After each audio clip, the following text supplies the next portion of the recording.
On a misty morning in 31 AD, a weathered fisherman scaled the treacherous cliffs of Capri, clutching the finest catch of his life, a magnificent silver fish that gleamed like captured moonlight. His calloused hands trembled with pride as imperial guards led him through marble corridors toward the presence of Tiberius Caesar. The fisherman had rehearsed his words, practiced his bow. This gift would surely earn the emperor's favor. Perhaps gold, perhaps land, perhaps a story to tell his grandchildren. The emperor, 72 years old and ravaged by years of excess, examined the offering with eyes that had long since turned cold as winter stones. Then, with the casual cruelty of absolute power, he issued an order that froze the blood of everyone present. The guards were to use the fish's razor scales to scrape the flesh from the fisherman's face. As screams echoed through halls decorated with frescoes, too obscene for decent eyes, something even more disturbing unfolded in the pools beyond. There were children, none older than 10, swimming in a rehearsed pattern around the emperor's mottled legs, their movements so precise, practiced yet so wrong. The Romans had a name for them, pisciculae, the little fishes. This was breakfast entertainment at the Villa Jovis. On Capri, he built 12 mansions for appetites that made even Rome's most decadent citizens recoil. Stories like this are why the infamous past exists. Subscribe for more truths darker than legend. In Rome, 13 years earlier, when Augustus died, chaos erupted across the city. Merchants abandoned their stalls as senators rushed from the Senate House to witness Tiberius being carried in his purple-draped litter toward his coronation. At 56, the reluctant heir felt the approaching crown like a death sentence, but the cheering crowd saw their hero, the conqueror of Germania, the general who marched 30 miles with a broken arm, the strategist who never lost a battle. What they couldn't see were the shadows behind his weary eyes, or how his jaw clenched when his mother Livia whispered her poisoned counsel in his ear. For 12 years, Tiberius ruled with brilliance, treasury full, borders secure, justice precise. Yet beneath this golden surface, darkness festered in the shadows of the Palatine. Young slaves vanished into his chambers, returning with hollow stares and purses of gold, payment for silence. Then in 23 AD, tragedy struck. His son Drusus died with whispers of poison. Grief shattered whatever humanity remained in the emperor. Trust curdled into consuming paranoia, while wine became his most faithful companion. Every senator's smile seemed false, every courtier's bow a potential betrayal. The man who once commanded armies now retreated deeper into isolation, haunted by suspicions that would ultimately consume both him and the empire he had sworn to protect. Then came the announcement that sent ripples of unease through the empire. Standing before the Senate in 26 AD, the emperor declared his retirement to Capri for health and contemplation. "Rome runs itself," he said, his smile never reaching his eyes. "My faithful Sejanus will be my voice here." The senators applauded, but privately they wondered, why would the most powerful man in the world abandon the eternal city for a remote island? The harbor that day witnessed a dark exodus. 300 ships prepared for departure. Architects and builders boarded with plans covered in black cloth. Guards loaded mysterious cargo into sealed holds, but the smaller vessels told the real story. Through their portholes peered beautiful young faces, boys and girls, their parents either enriched or threatened into compliance. The roots of Tiberius's darkness stretched back to a winter evening in 6 BC, when Rome's most celebrated general sat at a dinner watching his wife Julia, Augustus's daughter, the most beautiful and promiscuous woman in Rome, angle her body away from him as if his very presence was poison. Their marriage was a special kind of torture. Julia, who would later take 5 lovers in a single night at a public orgy, wrote to friends about her husband's unnatural preferences and Greek corruptions in the bedchamber.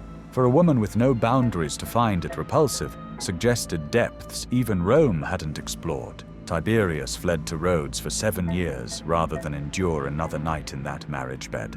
When he returned, Julia was dead. executed by her own father, and Tiberius had learned to wear the mask of propriety so perfectly that he forgot the face beneath. The mask finally cracked on Capri, the island of paradise. In 27 AD, the arrangements had begun to start building the emperor's paradise. An exceptional young architect named Quintus arrived to design the emperor's so-called private chambers. What he found defied expectation. The emperor no longer wore the traditional toga, but loose Syrian silks that barely concealed his aging flesh. His skin bore strange markings, scratches forming patterns like text, deliberate bite marks, symbols carved into his flesh from no known alphabet. Burying his reaction, Quintus forced composure, careful not to betray the horror clawing at his thoughts. Tiberius commands, "Build me a library," his voice carrying an excitement that chilled Quintus's blood. The scrolls arrived at night from Alexandria's forbidden archives, from temples Rome had burned, from cults the Senate had banned. They contained illustrated manuals of impossible positions, religious texts where sacred and profane merged into blasphemy, Egyptian prayers that sounded like moans when spoken aloud.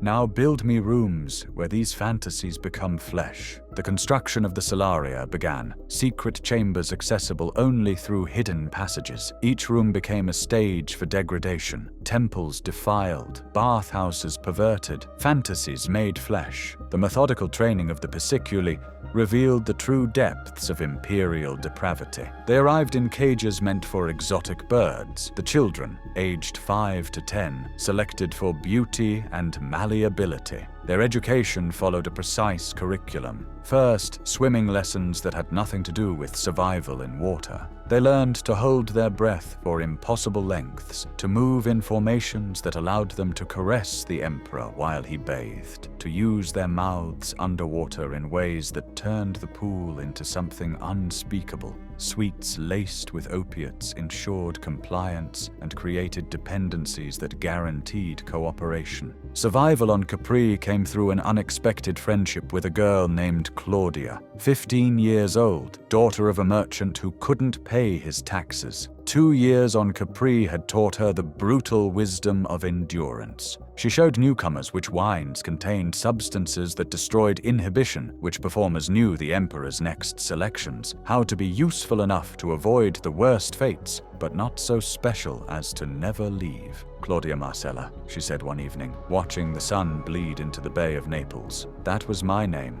Now I'm just number 7 in his catalogue. We're numbered by specialty. When someone finally tells this story, they should remember our names, not the numbers." 3 nights later, she vanished. Her silk scarf was found caught on the rocks below the cliff called Salto di Tiberio. The guards had a saying about that 1,000-foot drop, feeding fish to the fishers. Those who resisted, those who aged beyond preference, those who simply broke, they all took that final plunge, sometimes voluntarily, often not. Suetonius, writing decades later with access to imperial archives, documented acts so vile that Latin lacked words to describe them. The emperor's obsession with corrupting innocents went beyond mere pedophilia. It was an attempt to prove that purity itself was an illusion, that everyone and everything could be broken and reshaped into instruments of pleasure.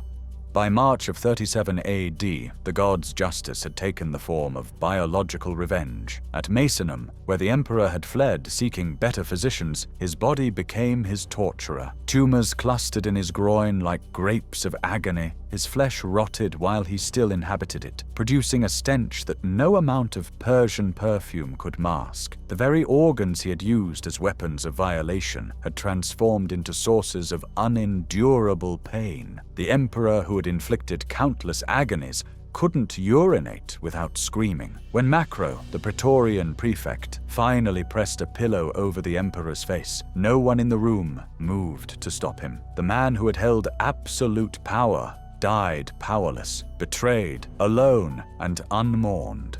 Rome erupted in celebration at the news. "Tiberius to the Tiber," the crowds chanted, demanding his corpse be thrown in the river like a common criminal. The Senate, packed with men who had sent their own children to Capri, declared his name erased from monuments. But erasure proved impossible. The stories were too numerous, too horrifying, too fascinating to forget. The Roman historian Suetonius ended his account of Tiberius with a warning. These things I have related not to gratify prurient interests, but to warn future generations what unchecked authority breeds. Perhaps most disturbing, Tiberius's story is not unique. Power always attracts abuse, and the vulnerable always pay the price. Every age has its own little fishes. The ruins of Villa Jovis stand not for glory, but for shame, a reminder civilization is always one corrupted leader away from barbarism, paid for by the powerless. In the end, Tiberius achieved immortality, not as a great emperor, but as history's most notorious warning of power corrupted absolutely, written in the blood of innocence on an island that became, for 11 years, the darkest place on earth.